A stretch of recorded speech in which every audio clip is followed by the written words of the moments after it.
Okay, we'll get to some film now. Our first couple of screens we're going to watch here is just what we consider our T screen.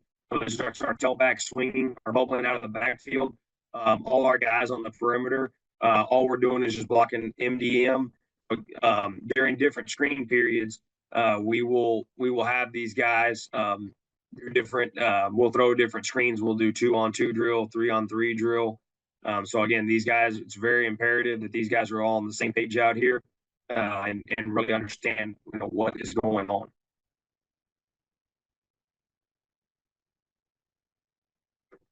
So same thing again here. Now, one thing that on the last play. So if we don't tag, so when we have our screen called, we give a directional call where we want that screen to go. So we could send that to the single receiver or right, left to a multiple surface, whatever we want to do. On the back side, we carry what is our normal inside run rules, which is if you're by yourself, you run some sort of quick game route, which typically is going to be a hitch. If there's multiples over there, we can give you some sort of quick game, or a default would just be either a bubble or a now screen by the outside receiver. One thing we've had a lot of success with and got a lot of mileage out of was running what we call our T screen, which right here, this would be T screen to the right. So we're going to bubble to the right by the tailback. And then to our single receiver up top, we will give them some sort of tag. Again, depending on the week, we could send them on a vertical, a 5-step glance route. We could send them on a speed out. We could just keep that locked hitch. Again, whatever we want to do. That's again going into a week. That's one of those things that on Sundays we're game planning and going, hey, this week we like the glance on the backside, or we like the speed out, whatever it may be. And again, me being the quarterback's coach, I communicate with the quarterbacks that anything that we tag has to be a gimme. If it's not a gimme, then you need to just stay with the base call, which would in this case would be the T screen right. And then how I teach the quarterbacks is I don't think it's any different than anybody else's, which is it's just to me it's numbers and leverage. If we like in this case we tagged a single receiver here on a 5-step glance route, if there's nobody taking that glance away, that's your first read. I'm going to catch it and throw it to that guy. If that's taken away, then I'm looking over here for my numbers and leverage. Okay, so in this case we're going to be okay. Okay, now quarterback's I see him. He sees the safety. Here in the middle, spinning in the middle of the field, we're going to hit that 5-step glance route. We'll shoot a receiver, flatten it out a little more. Definitely need the receiver to flatten that route out a little more. But the ball or the throw needs to flatten out as well. Okay, but again, just easy tags. And again, in your offense, I think that's the beauty of your offense, where you can look multiple, and I don't think that it's very difficult when you're just tagging one single guy. Okay. And same thing here. So we got a nub tight end on the backside, still got trips. Okay. So when we end up in those situations where we have a nub tight end like that, we just tell them to just kind of run a lock hitch. We don't do a very good job of reminding them to do that. Obviously, as you can see, he kind of stands there, not really doing anything. And then again, we're just 3 for 3 over here. We don't, in the past couple of years, we have not really wanted to run the quarterback.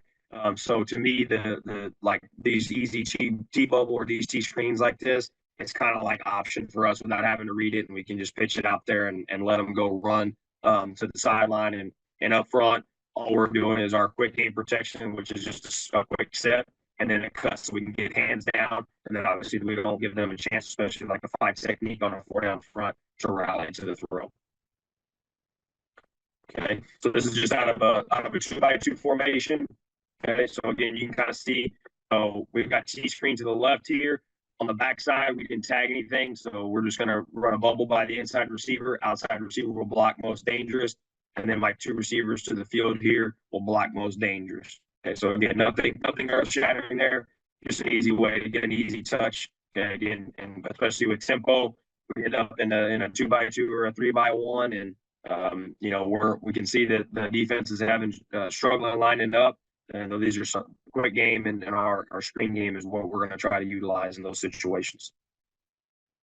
Okay, we'll go through a couple pretty fast here. Again, same thing, just add a little motion to it.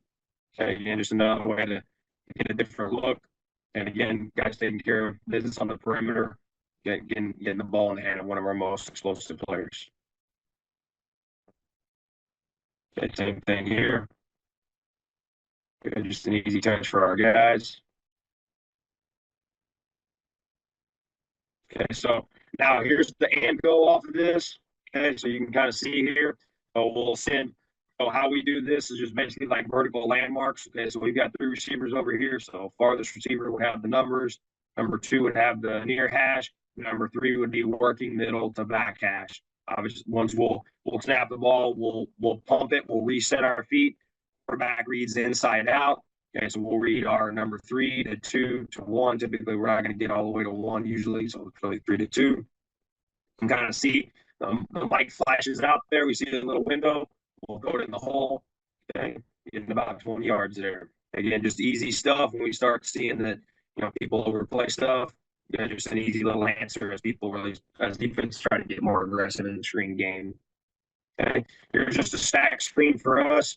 Again, you can kind of see we got a lot of space out here with our guys. You can see them kind of bracketing, playing off. A lot of guys in the box. We had a run called there. We just pitch it out here. Obviously, great blocking right there by our receiver, and then it's just a one-on-one foot race to our with our outside receiver and the safety there.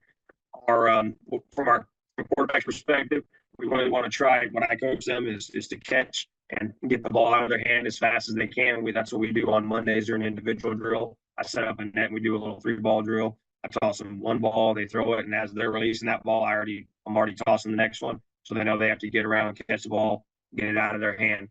I teach them, or ideally in a perfect world, we want to hit the receiver in the middle to upfield shoulder, middle of the chest to upfield shoulder with the ball. That way they're not having to retreat. They don't want to spin around, and that just slows down the play.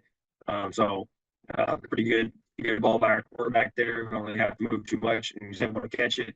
His shoulders square up the field like we talked about earlier. Dancing, and then go.